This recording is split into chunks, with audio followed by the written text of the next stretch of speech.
bangsa Indonesia. Yang pertama, apa sih faktor yang menyebabkan terjadinya kesalahan penulisan ejaan? Faktor penyebab terjadinya kesalahan penulisan ejaan meliputi ketidaktahuan, keterbatasan waktu, kurangnya penguasaan kaidah penulisan ejaan, dan kurangnya ketelitian. Contohnya, apotik yang seharusnya itu apotek, himbau yang seharusnya itu imbau, objek yang seharusnya itu objek, nasihat yang seharusnya itu nasihat, terus praktek yang seharusnya itu praktik. Pertanyaan kedua, bagaimana sih langkah membedakan kutipan langsung dengan kutipan tidak langsung? Yang pertama, kutipan langsung. Kutipan langsung itu tidak mengalami suatu perubahan kalimat sama sekali terhadap teks yang akan dikutip. Jika suatu bagian kata dari kutipan ada yang ingin dihilangkan, maka menggunakan titik 3 berspasi, jadi titik, spasi, titik, spasi. Yang kedua, itu ada kutipan tidak langsung. Kutipan tidak langsung itu mengalami suatu perubahan yang jelas pada kalimat yang dikutip, dan ide, pikiran, atau pendapat yang dikutip tidak mengalami perubahan. Terus itu dijabarkan sesuai pemahaman penulis serta teori atau kalimat yang ingin dikutip. Di sini contoh penulisan kutipan langsung dan tidak langsung. Kutipan langsung, Nugrahini itu nama penulisnya, dalam kurung 2020 tahun terbitnya, titik 2 spasi halaman yang dikutip, terus tanda tutup kurung. Anak usia 7-11 tahun adalah usia sekolah dasar. Jika kita amati, usia tersebut adalah usia pertumbuhan dan perkembangan. Jika terdapat teori dalam teori, maka ditulis menurut Zulela dalam Nugrahini, 2020.2 spasi 88 tutup kurung menegaskan bahwa usia tersebut merupakan tahap perkembangan intelektual, tahap operasional konkret, di mana anak dapat mengembangkan imajinasi dari masa lalu dan masa depan, sehingga akan sesuai jika anak seusia mereka dikenalkan dengan tulisan cerita fiksi. Terus contoh penulisan kutipan tidak langsung, Nugrahini itu nama penulisnya, dalam kurung 2020 merupakan tahun terbit, tutup kurung, menyatakan bahwa anak usia 7-11 tahun adalah usia sekolah dasar, di mana usia tersebut adalah usia pertumbuhan dan perkembangan. Pertanyaan nomor 3, apa sih perbedaan biografi dengan bibliografi? Biografi adalah riwayat hidup yang ditulis orang lain. Jadi tulisan berisi sejarah hidup, pengalaman-pengalaman, sampai kisah sukses orang dinamakan biografi. Umumnya, biografi menampilkan tokoh-tokoh terkenal, orang sukses, atau orang yang telah berperan besar dalam suatu hal yang menyangkut kehidupan orang banyak. Sedangkan bibliografi atau sering disebut daftar kepustakaan adalah suatu daftar yang berisi judul buku, artikel-artikel, dan bahan-bahan penerbitan lainnya yang mempunyai pertalian dengan sebuah karangan atau sebagian karangan yang sedang digarap.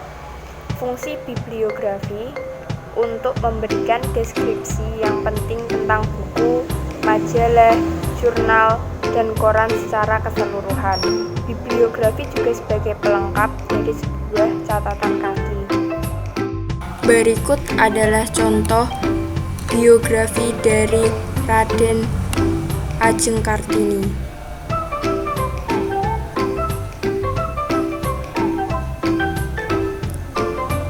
Dan selanjutnya adalah contoh bibliografi, yaitu ini Setiabudi, A.N.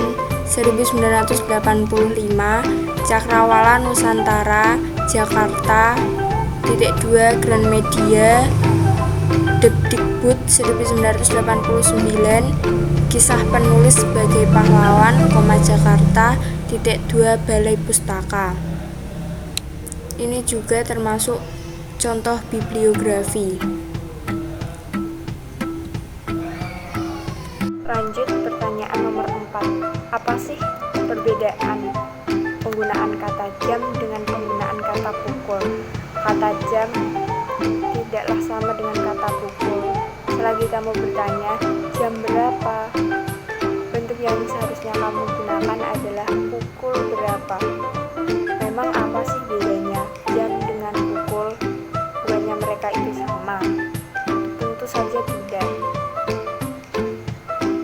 Kata jam bermakna sebagai jangka waktu, sedangkan kata pukul berarti sesuatu saat tertentu. Sayangnya, meski punya makna yang berbeda, kita seringkali kurang cermat dalam menggunakan kedua kata tadi. Alih-alih menggunakan kata pukul, kita sering menggunakan kata jam. Di sini saya akan menjelaskan bagaimana penggunaan kata pukul dan bagaimana penggunaan kata jam. Contoh penggunaan kata pukul. Acara itu akan dimulai pukul 10 pagi. Kegiatan belajar mengajar dimulai pukul 7. Setiap pukul 8, penjual nasi goreng itu lewat depan rumah. Sebaliknya, jika yang ingin diungkapkan itu kata jam, maka perhatikan contoh berikut ini. Kegiatan belajar mengajar di sekolah berlangsung selama 7 jam sehari. Perjalanan ke Surabaya menghabiskan waktu sekitar 5 jam. Setiap 6 jam sekali, dia harus minum obat. Pada hakikatnya, bahasa adalah sistem bunyi bermakna. Maksudnya, bahasa digunakan sekelompok masyarakat untuk berkomunikasi antar sesamanya. Atau sarana untuk menyampaikan pikiran, perasaan, dan pesan kepada orang lain. Jadi kaitannya sistem bunyi bermakna dengan pengguna bahasa sangat berkaitan, karena dengan penggunaan bahasa kita dapat menyampaikan pesan dan berkomunikasi antar pengguna bahasa.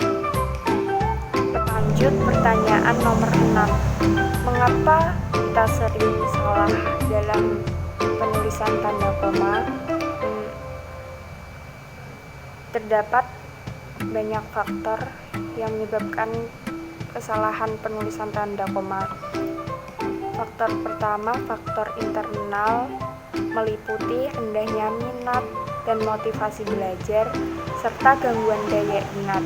Serta ada faktor eksternal, antara lain lingkungan sekitar yang kurang kondusif, sarana prasarana yang kurang memadai, dan kurangnya pemahaman kebahasaan. Berikut contoh kesalahan penggunaan tanda koma. Di sini tidak ada komanya, sedangkan yang benar di sini ada komanya. Terus ini ibu berkata tidak ada komanya, yang benar di sini ada komanya. Setelah nama orang di sini ada koma dan di sini tidak ada komanya. Rumahku berada di Desa Sedayu, Pracimantoro, Wonogiri. Yang benar, rumahku berada di Desa Sedayu, Pracimantoro, Wonogiri. Ini kesalahan penggunaan tanda koma dalam rupiah. Seharusnya 28.00,00 ini menunjukkan tanda rupiah. Pertanyaan selanjutnya, perbedaan makna titik 2 dengan titik koma. Apa sih bedanya? Titik 2 pada akhir pertanyaan. Titik 2 itu digunakan pada akhir pertanyaan diikuti perincian.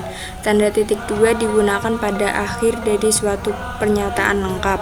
Namun, titik 2 tidak dipakai bila perincian tersebut merupakan pelengkap yang mengakhiri pertanyaan. Contohnya, Tika membeli buah, titik 2, apel, pisang, salak, dan durian. Contoh kedua, hanya ada 2 kemungkinan dalam menjawab soal ujian, titik 2, benar atau salah. Sedangkan penggunaan titik koma digunakan untuk pengganti konjungsi. Tanda titik koma digunakan sebagai pengganti kata penghubung untuk memisahkan kalimat setara yang satu dari kalimat setara yang lain dalam kalimat majemuk. Contohnya, hari sudah pagi, titik koma, ibu bergegas pergi ke pasar, titik.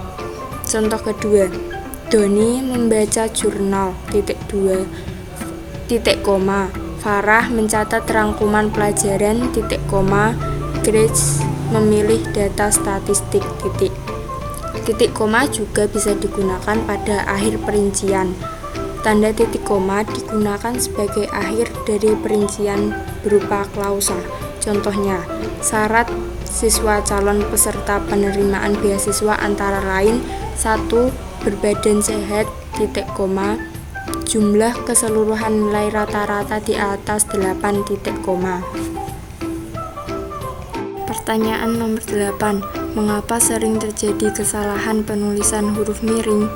Faktor penyebab terjadinya kesalahan penulisan huruf miring meliputi ketidaktahuan, keterbatasan waktu dalam pembelajaran, kurangnya penguasaan kaidah penulisan ejaan, dan kurang ketelitian. Penulisan huruf miring yang benar yaitu: 1. Huruf miring digunakan untuk menuliskan nama buku atau sebuah kalimat. Contoh, habis gelap terbitlah terang adalah buku yang merupakan kumpulan-kumpulan surat yang ditulis oleh Raden Ajeng Kartini dan dikirim kepada teman-temannya di Eropa. Merupakan penulisan yang salah karena habis gelap terbitlah terang tidak ditulis miring. Yang benar, habis gelap terbitlah terang ditulis miring adalah buku yang merupakan kumpulan-kumpulan surat yang ditulis oleh R.A. Kartini dan dikirim kepada teman-temannya di Eropa. Yang kedua, huruf miring digunakan untuk menulis nama ilmiah dan nama Latin dalam kalimat. Contohnya, Antigonon adalah nama ilmiah bunga air mata pengantin. Itu salah karena Antigononnya tidak ditulis miring. Yang benar adalah Antigononnya ditulis miring karena nama ilmiah. Oke, soal yang terakhir yaitu kesalahan penulisan huruf konsonan dan vokal. Kesalahan penulisan huruf konsonan adalah kesalahan yang terletak di huruf mati atau selain huruf A, I, U, E, O. Contohnya sebagai berikut. Sedangkan kesalahan huruf vokal adalah kesalahan yang terletak pada huruf A, I, U, E, O.